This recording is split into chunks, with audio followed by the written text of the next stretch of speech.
as well. Now, many of you might already recognise myself. My name is Priya, and Hi. I'm here as the Education Sustainability Consultant. And I'm co-hosted today. I'm delighted to share that we are also joined by Louise as well. Now, Louise is our brand new consultant here at Commonwealth Education Trust. And so I'll give Louise some time just to also introduce herself to you as well. Hi, I'm just checking my title. I'm the Education and Community Engagement Consultant here at Commonwealth Education Trust. I am an English and Media Studies teacher, and I will be Head of Media Studies at my school in September. I've been teaching for a long time, 21 years. And I'm currently teaching 3 days a week, so it's lovely to be able to speak to people with different experiences. Fantastic. Thank you so much for joining us. And I'm sure there's going to be a wealth of experience and support that you can also provide us as well. And we're really excited to work with you as well. Thank you again so much for all of you who are joining as well on the live, and if you are on the recorded, really lovely to see you all as well. Now, what we're going to be covering today is 3 questions through our Q&A. Now, these questions have been covered or asked beforehand or through our social media. But again, we invite you to also ask a question too that you might want to ask as well. So this could be anything to do with a challenge in your classroom that you might be facing, or just something that you would like to raise, that you would like some questions to be answered to. And myself and Louise, we're going to be happy to answer those questions too. Now, during our 15-minute Q&A, we had those 3 questions, and I'm going to start with one of the first questions that I'm going to be asking Louise today. So if you're joining on the live, please do just leave your mic muted as well. Thank you so much. Louise, so I've got a question that was asked quite a couple of weeks ago, actually, and it says this as well. It says, why is it important that we as teachers to continually professionally develop? Why is that? This is a really good question. I think there are so many reasons that we need to carry on developing, and for me, the most important one is that we're here to become the best teachers that we can be, and TPD helps us become more efficient teachers. I know personally for me, time and not having any of it is a really important factor. So if I can make sure that the lessons that I'm teaching and the work that I'm doing outside of lesson time is as efficient as it can be, then it means that I'm getting the most result back from my learners with the time that I've got to invest in them. So really, making sure that we are up to date with what actually works is really important. I know that, like I said, I've been teaching for such a long time, it can be tempting to slip into doing things the way I've always done them, because there's an element of easiness to that, isn't there, is to doing things the way that you've always done them. But really, doing things the best way might not always seem like that at first. So I like to know about, for example, I'm really into like the way that the brain works and what makes people learn.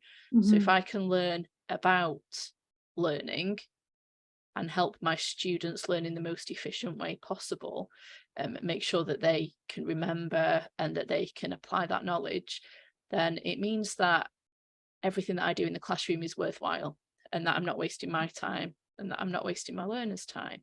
So I think it's kind of our responsibility to be as efficient as we can be, and to make sure that we're doing things in a way that is going to create the most gains for our learners.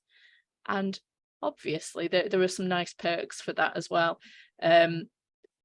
Or we all want to be as successful as we can be, and sometimes we might want to be promoted, we might want to improve our careers, and I think that employers and schools and they want to make sure that we're keeping up to date with recent pedagogical developments as well. So it's really nice to be able to have these conversations and learn about the way that other people learn. Absolutely, thank you so much. And I think that you've touched upon so many different areas there which are so valuable too. And it's also for us to also know those areas, would you agree probably about those knowledge gaps? I mean, we might have Yes. some really areas of strength, but also it's important for us to review and check. We've all been in education for a little while, and we can kind of get stuck on this works quite well, but also to check our kind of a learning and review and our teaching practice as well, because things do change. And what we want to do is provide our learners with the best learning opportunities in that classroom as well. And, you know, sometimes it's the how part. How can we continually professionally develop? How do we know where there are areas of our strength that we really know well, and areas that we need to probably target and focus on as well?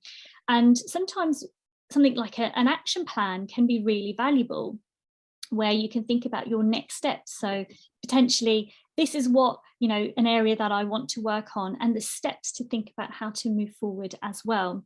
So one of those areas, I mean, we talk about action plan is through one of our courses, is through the fresh thinking too. And that's something that's really valuable, that a lot of our teachers have also shared their action plans as well.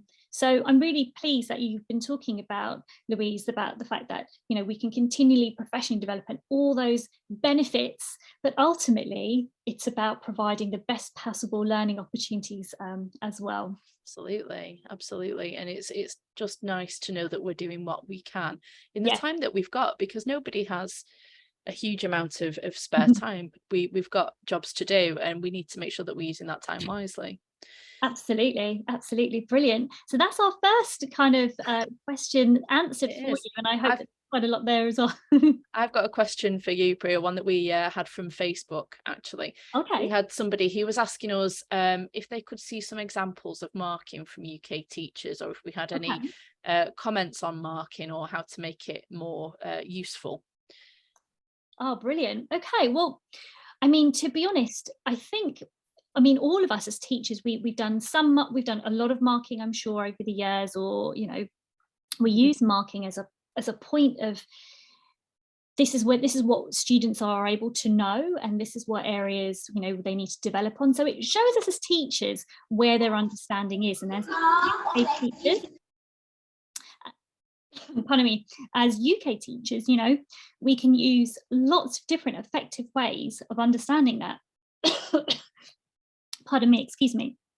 But using copybooks, for instance, as an example, it can show us lots of different features. So for instance, providing written feedback is really useful, because we can see specifically what areas, you know, the student's done really, really well, or the learner has done really well on.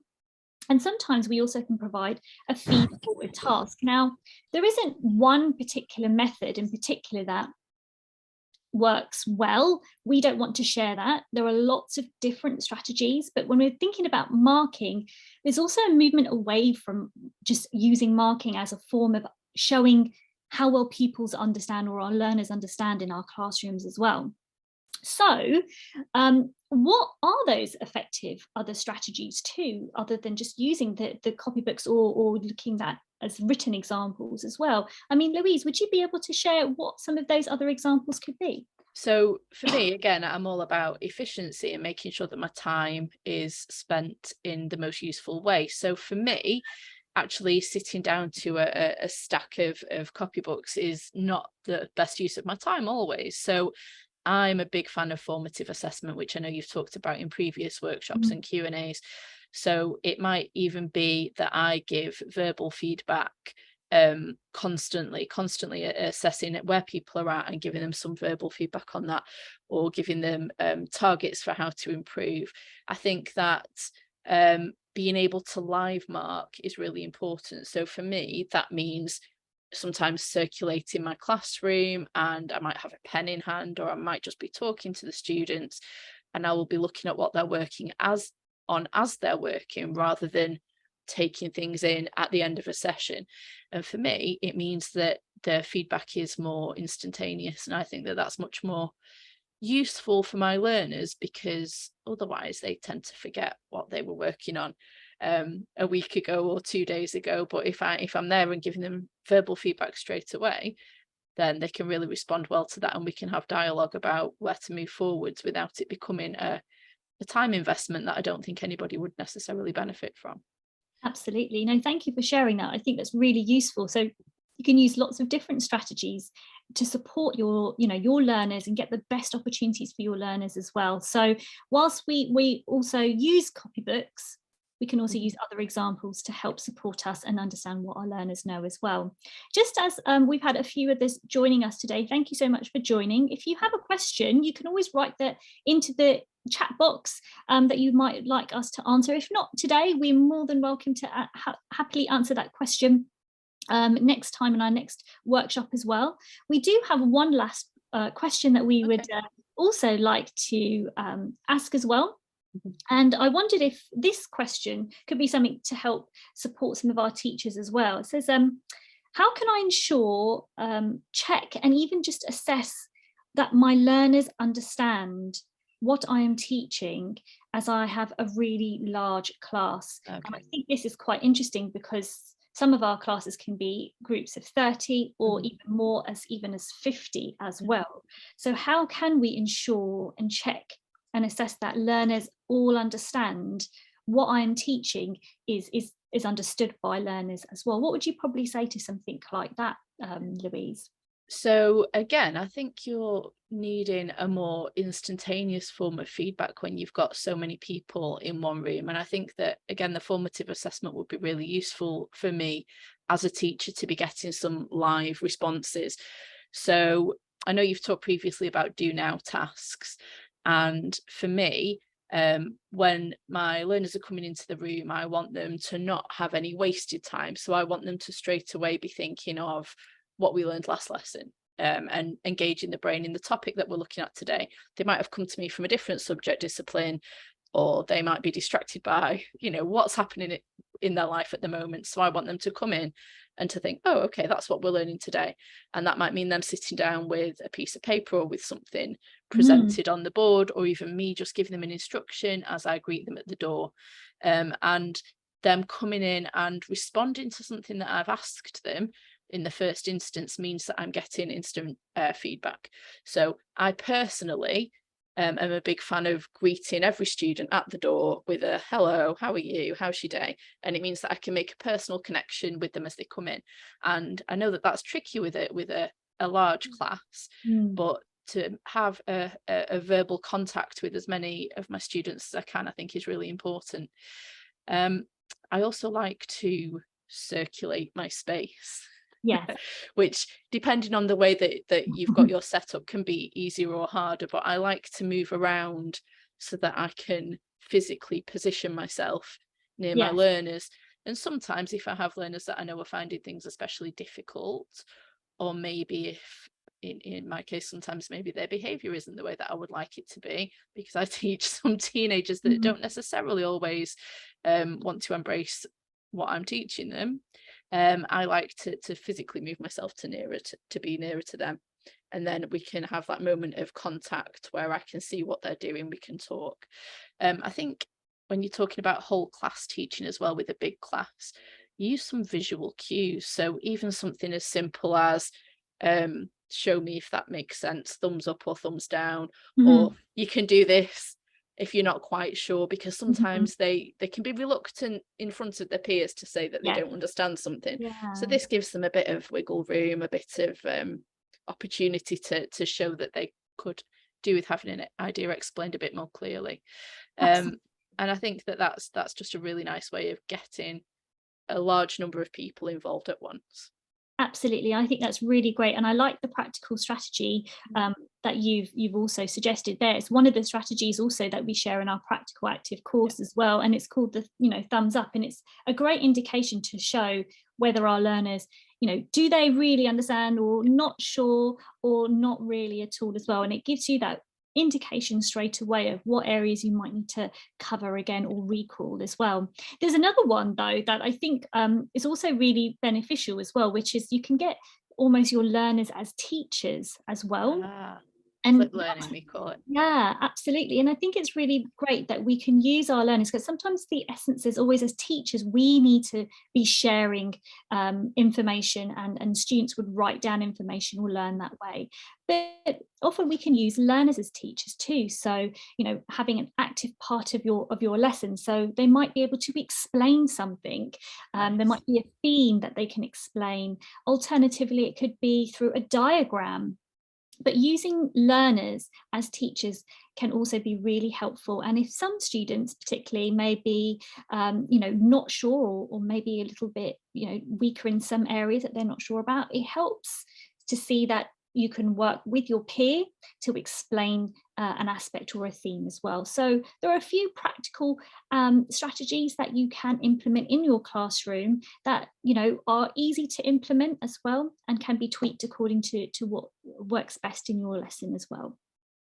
Most definitely. Thank you so much. Yeah, absolutely. So those are our 3 questions, which have gone really quickly. And you know, there's been lots of really valuable information there that hopefully you can take away with you as well. And I'm sure if anyone has got any further questions, please do let us know as well in our chat box too, if you've got any questions for us as well. In addition to that, you can gain more access to and support from our digital learner platform too, which is called Teach2030, and you can also gain a lot more support from practical active strategies that we've shared today from our courses too. Thank you so much, and we look forward to seeing you in our workshop next week on Tuesday at 3 p.m. as well. And in addition, our next Q&A will be next week, next month as well. Thanks again for joining. We do appreciate it. Thank you so much, Priya.